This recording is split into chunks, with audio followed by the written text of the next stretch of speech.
Carpal tunnel. Ooh, but it's not the Holland tunnel. Oh, now, Dana goes, who's going to know the Holland tunnel? Please, all right? If you've ever been to New York, you know the Holland tunnel, and you know that it can get really crowded and not very functional, which is the same thing that happens in your carpal tunnel.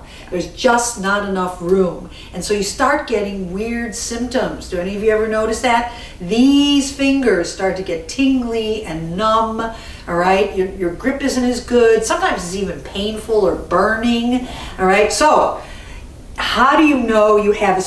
So let me just tell you what it is. Carpal tunnel is either a increase in the contents due to when you're pregnant. Sometimes people get all swollen in there, right? If you had a wrist fracture, it could cause swelling in there.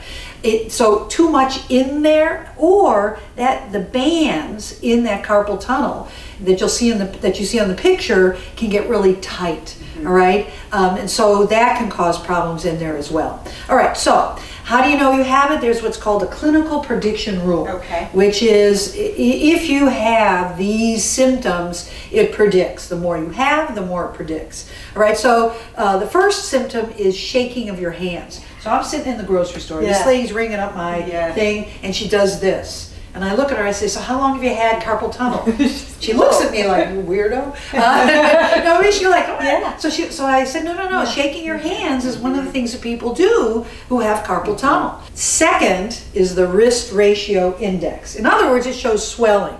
So you can get these little skin calipers inexpensively. And you look at the anterior, posterior, and medial lateral, and what you're looking for is greater than 0.67. In other words, this is swollen. It's really hard to pick it up just looking at it or even taking out a tape measure. So your therapist will use something like this to see if it's swollen. So wrist ratio index. Then there's a paper and pencil test where you talk about all your problems with your hand and the numbness, and then decreased sensation. So let's say you have it on the right but not on the left, and look at your thumb, for example, and when you go like this, does it feel different than on this? And it'll be just a little bit less on the side that has carpal tunnel. And then finally, if you're over the age 45, that puts you in the category. Yeah, I know.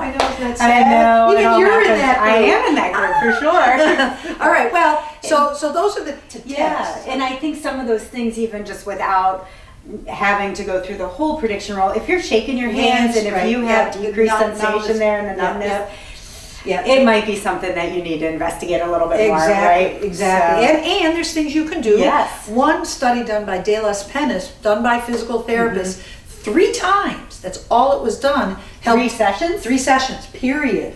30 minutes, the therapist worked on muscles from the neck all the way down to the hand and really helped to decrease the symptoms. Yeah. So that's one of the things that you can do is work on massage. And the others are? Yeah, so you can't really do the self-massage part on your own, so that's seeing a therapist.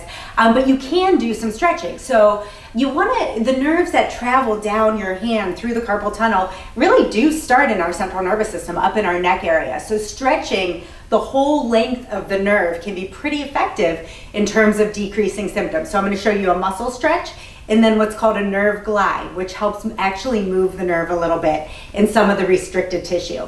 So the stretch I'm going to show you is for the scalenes, which is a group of muscles on the side of your neck.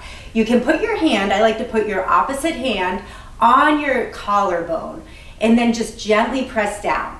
Now I'm turning my head away, and as I do that, I'm immediately feeling a stretch right in those muscles. To intensify that, I'm going to bring my arm a little bit out to the side and almost like I'm shooting my fingers down to the ground. Now that is a really, for me, a very strong stretch down in the side of my neck and those scalene muscles. I'm going to hold that for 20 seconds, come off 3 times. Now the other one is a nerve glide, and this, you don't want to force this stretch because nerves are vulnerable. They can get irritated pretty easily. But if you bring your arm out to the side, relax your shoulder, palm up in the ground, the first step is just dropping your fingers to the ground. If you feel symptoms or tension down your arm, that's where you stay. You just oscillate up and down like that. So palm up and then fingers to the ground and fingers up 10 times. Now you might need a little more. If you need a little more, at the same time, you tilt your head to the side. And that would kick it up a notch. So if you're not feeling it here, add that head tilt in.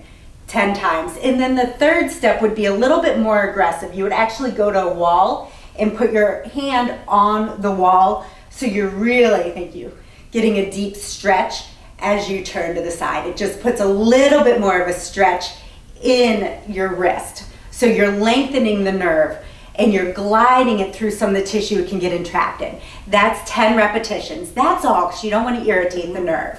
All right, anything to add on I that? think that's great. That's a perfect stretch. Yeah, I love that. All right, great. Those are your exercises for aging well.